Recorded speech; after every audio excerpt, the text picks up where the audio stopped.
தங்கத்துடைய விலை வந்து குறைய போகுது. அதுவும் பயங்கரமாக குறைய போகுது. 40% அளவுக்கு குறைய போகுது அப்படின்னா நம்புவீங்களா? இதை நான் சொல்லலைங்க, நியூஸில் வந்திருக்கு. ரீசெண்டாக தங்கத்துடைய விலைங்கிறது 40% அளவுக்கு குறைய வாய்ப்பு இருக்குது அப்படின்னு நியூஸில் வந்திருக்கு. இதை பார்த்த உடனே தங்கம் வாங்கணும்னு உங்களுக்கு ஒரு ஆசை வந்திருக்குண்டா? எனக்கு அந்த ஆசை தான் வந்துச்சு. ஆனால் ஏன் வாங்கக்கூடாது, இந்த நியூஸில் எந்த அளவுக்கு வந்து உண்மை இருக்குது, ஏன் உண்மை இல்லை அப்படிங்கிறத இன்றைக்கி டீட்டெயிலாக பார்க்க போகிறோம். தங்கம் அப்படிங்கிறத வாங்கணுங்கிற ஆசைங்கிறது எல்லாருக்குமே இருக்குது. குறிப்பாக தங்கத்தை இந்தியர்கள் அதிகமாக ரொம்ப சேஃப் ஹேவனாக பார்க்குறாங்க. தங்கம் வாங்கி வச்சுட்டா என்றைக்கு வேணால் உதவும்பா அப்படிங்கிறது நம்ம எல்லாருடைய நினப்பாகவும் இருக்குது. ஆனால் நீங்கள் இன்வெஸ்ட்மெண்ட் பண்ணக்கூடியவங்கலாம் பார்த்தீங்க அப்படின்னா தங்கத்தில் பெருசாக இன்வெஸ்ட் பண்ணாதீங்க, அது பெரிய அளவுக்கு நமக்கு வந்து லாஸு தான், அது செய்யாமல் இருங்க, அது வந்து வேறு எதுலையாவது இன்வெஸ்ட் பண்ணுங்கள் அப்படின்னு சொல்லுவாங்க. இன்வெஸ்ட்மெண்ட்டு நாங்கள் எங்கேயா போகிறோம், தங்கத்தை வாங்கி வைக்க தானே போகிறோம் அப்படின்னு நமக்கு நாமே சொல்லிக்கிட்டாலும் ஆக்சுவலாக நம்ம மறைமுகமாக இன்வெஸ்ட்மெண்ட்டை நோக்கி தான் தங்கத்தை வாங்கி வைக்கிறோம். அதாவது என்றைக்காவது உதவும், இப்போ இந்த ரேட்டுக்கு வாங்குகிறோம், கண்டிப்பாக வந்து ஃப்யூச்சரில் ரேட் ஏறிடும், அப்போ நமக்கு கண்டிப்பாக அது யூஸ்ஃபுல்லாக இருக்கும் அப்படின்னு இன்வெஸ்ட்மெண்ட்டை மைண்டில் வச்சு தான் நம்ம கோல்டுங்கிறத கடன் வாங்கியாவது வாங்குகிறோம். ஆனால் அது எந்த அளவுக்கு நமக்கு லாபகரமானதாக இருக்குது அப்படிங்கிறத நம்ம யோசிச்சு பார்க்கணும். தங்கத்துடைய விலைங்கிறது இன்றைக்கி எங்கேயோ போயிடுச்சு. 10 கிராம் தங்கம்ங்கிறது ஆல் டைம் ஹை ரேட்டான 99,358 ரூபாய்க்கு தொட்டு இப்போ அது கொஞ்சம் கொஞ்சமாக குறைஞ்சி 92,480 ரூபா அளவுக்கு குறைஞ்சிருக்கு. நேற்றைய செய்தியில் கூட தங்கத்துடைய விலைங்கிறது பவுனுக்கு 1,560 ரூபா குறைஞ்சி விற்பனைக்கு வந்துச்சு அப்படிங்கிறத நம்மளால் பார்க்க முடியும். இப்போ விலை கம்மியாக இருக்க தங்கத்தை வாங்கி போடலாமா, நமக்கு கண்டிப்பாக ஃப்யூச்சருக்கு யூஸ் ஆகுமே அப்படிலாம் யோசிக்க தோணும். ஆனால் தங்கத்தில் பெரிய அளவுக்கு இன்வெஸ்ட் பண்ணுறதுங்கிறத தவிர்த்துடுங்க அப்படின்னு தான் நிறைய பேர் சொல்லக்கூடிய கருத்தாக இருக்குது.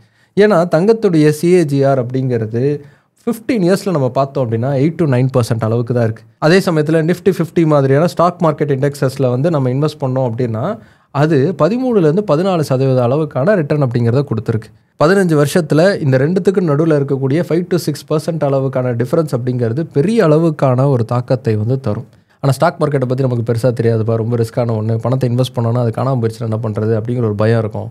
போடக்கூடிய இன்வெஸ்ட்மெண்ட்டுக்கு ரிட்டர்ன் வந்ததுன்னா அதுக்கு நிறைய டேக்ஸ் கட்ட வேண்டியிருக்குமோ அப்படிங்கிற ஒரு கவலை இருக்கும்.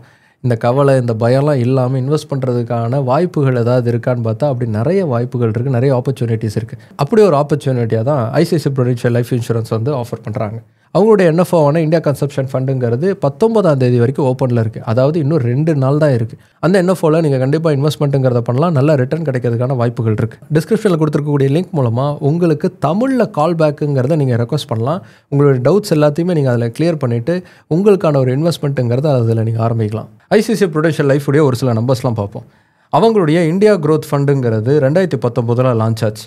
கிட்டத்தட்ட 23.3% அளவுக்கான சிஏஜிஆர் ரிட்டர்னை கடந்த 5 வருஷங்களில் அது கொடுத்துருக்கு. அதே மாதிரி அவங்களுடைய மற்ற 4 ஃபண்டும் 20%க்கும் மேலான சிஏஜிஆர் ரிட்டர்னை கடந்த 5 வருடங்களில் கொடுத்துருக்கு. இதை அப்படியே நம்ம எஃப்டி மாதிரியான இன்வெஸ்ட்மெண்ட்ஸோட கம்பேர் பண்ணி பார்த்தோம்னா அதில் 5 to 6% அளவுக்கான ரிட்டர்ன் அப்படிங்கிறது தான் கிடைக்கும். ஆனால் இதில் நல்ல ரிட்டர்ன் அப்படிங்கிறது நமக்கு கிடைக்குது. அது மட்டும் இல்லாமல் நம்ம எந்த அளவுக்கு மந்த்லி ப்ரீமியம் கட்டுறோமோ அந்த மந்த்லி ப்ரீமியமை விட 120 மடங்கு அதிகமான அளவுக்கு லைஃப் கவர் அப்படிங்கிறது இந்த இன்வெஸ்ட்மெண்ட் மூலமாக நமக்கு கிடைக்குது. அது மட்டும் இல்லாமல் அப் டு 2.5 lakhs வரைக்குமான ஆனுவல் ப்ரீமியமுக்கு வரக்கூடிய ரிட்டர்னுக்கு டாக்ஸ் ஃப்ரீ அப்படிங்கிறது இதில் இருக்குது. இதோட என்ஏவிங்கிறது 10 ரூபா தான். மாதம் 2,500 ரூபாயிலிருந்து நீங்கள் இன்வெஸ்ட்மெண்ட் அப்படிங்கிறத ஸ்டார்ட் பண்ணலாம். அதே மாதிரி என்ஆர்ஐஸ் அதில் இன்வெஸ்ட் பண்ணலாம். மாதம் 18,000 ரூபா அளவுக்கு நீங்கள் இன்வெஸ்ட் பண்ணுறீங்க அப்படின்னா உங்களுக்கு 2 கோடி ரூபா அளவுக்கான ரிட்டர்ன் வரதுக்கான வாய்ப்புகள் இருக்குது. இந்த ஆப்பர்ச்சுனிட்டியை மிஸ் பண்ணிடாதீங்க. இது ஒரு கேபிட்டல் கேரண்டி இன்வெஸ்ட்மெண்ட். அதாவது நம்ம போடக்கூடிய இன்வெஸ்ட்மெண்ட்டு 100% சேஃபாக கண்டிப்பாக இருக்கும்.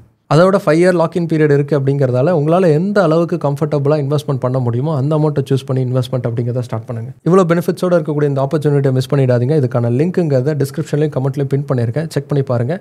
அப்படி இல்லைனா ஸ்க்ரீனில் தெரியக்கூடிய அந்த QR கோடை ஸ்கேன் பண்ணி கூட உங்களுக்கான இன்வெஸ்ட்மெண்ட்டுங்கிறத இதில் நீங்கள் ஸ்டார்ட் பண்ணலாம். மறந்துடாதீங்க, இந்த என்எஃப்ஓவில் இன்வெஸ்ட் பண்ணுறதுக்கான கடைசி நாள் அப்படிங்கிறது 19ஆம் தேதி வரைக்கும் தான். அதாவது இன்னும் ஒரு நாள் தான் இருக்குது. அதனால் இப்போவே செக் பண்ணி பார்த்து உங்களுக்கான ஒரு இன்வெஸ்ட்மெண்ட் அப்படிங்கிறத ஸ்டார்ட் பண்ணிவிடுங்க.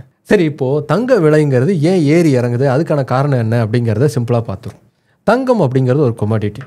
தங்கத்துடைய மதிப்பு அப்படிங்கிறது எப்போவுமே அதிகரிச்சுக்கிட்டே இருக்கக்கூடிய ஒன்று. அதாவது விலையை நான் சொல்லலை, அது மேலே இருக்கக்கூடிய ஒரு ஈர்ப்பு. ஏன்னா தங்கம்ங்கிறது பெரிய அளவுக்கு டேமேஜ் ஆகாத ஒன்று. கெமிக்கல் ரியாக்ஷனுங்கிறது அதில் பெருசாக நடக்காது.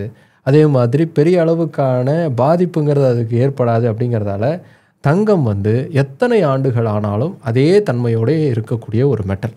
அதனால தான் தங்கம் மேலே ஒரு ஈர்ப்பு அப்படிங்கிறது எப்போவுமே இருந்துக்கிட்டு இருக்குது. இதை தங்கத்தை பற்றின நம்மளுடைய தனிமங்களின் கதையில் டீட்டெயிலாகவே பார்த்துருந்தோம். நீங்கள் அங்கே போனீங்கன்னா உங்களுக்கு அண்டர்ஸ்டாண்டிங் அப்படிங்கிறது கிடைக்கும். இந்த மெட்டல் அப்படிங்கிறது நமக்கு மைனிங் மூலமாக தான் கிடைக்குது. வழக்கமாக எல்லா மெட்டல்ஸும் கிடைக்கிற மாதிரி தான் கிடைக்குது. இந்த மைனிங் மூலமாக கிடைக்கிறது எந்த அளவுக்கு இருக்கோ அதுதான் சப்ளை.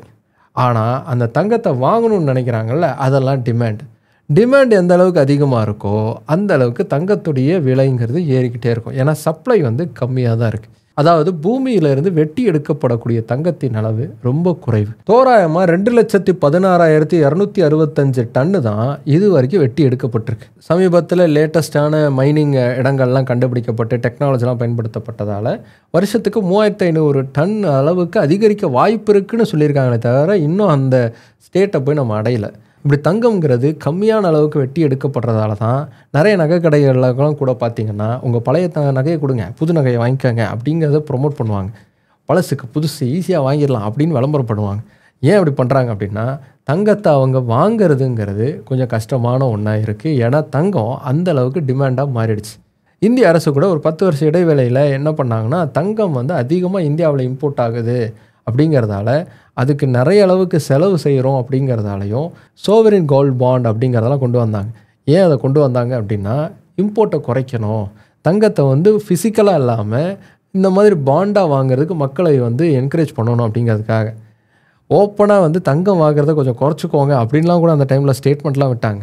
ஆனால் நாம் குறைப்போமா? வாய்ப்பே இல்லை. அதிகமாக வாங்கணும் அப்படின்னு தான் குதிப்போம். ஸோ டிமாண்ட் அண்ட் சப்ளைக்கு ஏற்ற மாதிரி தான் தங்கத்துடைய விலை அப்படிங்கிறது தீர்மானிக்கப்படுது. ஆனால் அது மட்டும்தான் காரணமானு பார்த்தா இல்லை. தங்கம் அப்படிங்கிறது இன்டர்நேஷ்னல் ட்ரேடையே தீர்மானிக்கக்கூடிய ஒரு மெட்டலாக இருக்குது. அதனால் இன்டர்நேஷ்னல் லெவலில் எந்த மாதிரியான சூழல் இருக்கோ அதை பொறுத்து மார்க்கெட்டுங்கிறது மாறும். அதை பொறுத்து தங்கத்துடைய விலைங்கிறது ஏறும் இறங்கும், இதெல்லாம் நடக்கும். ட்ரம்ப் வந்து அமெரிக்க அதிபராக பதவிக்கு வந்ததுக்கப்புறமா அவர் நிறைய விஷயங்களை பண்ணார், ஏகப்பட்ட விஷயங்களை பண்ணார். பல நாடுகளுக்கு வந்து டாரிஃபை போட்டார், அதுக்கப்புறம் வாங்கினார். இது மாதிரியான குழப்பங்கள்லாம் வந்துச்சு. ட்ரம்ப்புடைய நடவடிக்கைகளால் சீனா வந்து கொதிப்படைஞ்சது. அதனால் அமெரிக்காவுக்கு சீனாவுக்கு நடுவில் பெரிய அளவுக்கான ஒரு ட்ரேட் வாருங்கிறது நடந்துச்சு. இதெல்லாம் வச்சு பார்த்தோம் அப்படின்னா மார்க்கெட் வந்து ஒரு அன்சர்டனிட்டியாக இருக்கும். அதாவது எப்போ வேணால் என்ன வேணால் நடக்கும் அப்படிங்கிற மாதிரியான ஒரு டென்ஷனுங்கிறது இருக்கும். இப்படி ட்ரேட் வார் மட்டும் இல்லாமல் போர் சூழலுங்கிறது கூட இதை வந்து தீர்மானிக்கும். இப்போ இந்தியா பாகிஸ்தானுக்கு நடுவில் ஒரு பதட்டமான சூழல் இருந்துச்சு இல்லையா, அது கூட மார்க்கெட்டை வந்து ஒரு அன்சர்டனிட்டியில் வைக்கும். அந்த அன்சர்டனிட்டியில் இருக்கும் போதும் தங்கத்துடைய விலைங்கிறது மாறும் ஏறும் இதெல்லாம் நடக்கும். அதிகமாக தங்கத்துடைய விலை அந்த சமயங்களில் அதிகரிக்க தான் வாய்ப்பு இருக்குது. ஏன்னா இப்படி ஒரு அன்சர்டனிட்டி இருக்கும்போது மார்க்கெட்டில் அதிகமாக மற்ற விஷயங்களை இன்வெஸ்ட் பண்ணுறத விட தங்கத்தில் போட்டு வச்சா கொஞ்சம் சேஃபாக இருக்கும் அப்படின்னு நினச்சி தங்கத்தில் போட்டு வைக்கிறதுக்கான வாய்ப்புகள் அதிகமாக இருக்கும். நிறைய பேர் தங்கத்தில் வந்து இன்வெஸ்ட் பண்ண ஆரம்பிப்பாங்க. அதனாலையும் தங்கத்துடைய விலைங்கிறது ஏறுறதுக்கான வாய்ப்புகள் இருக்குது. இதெல்லாம் காரணங்கள்.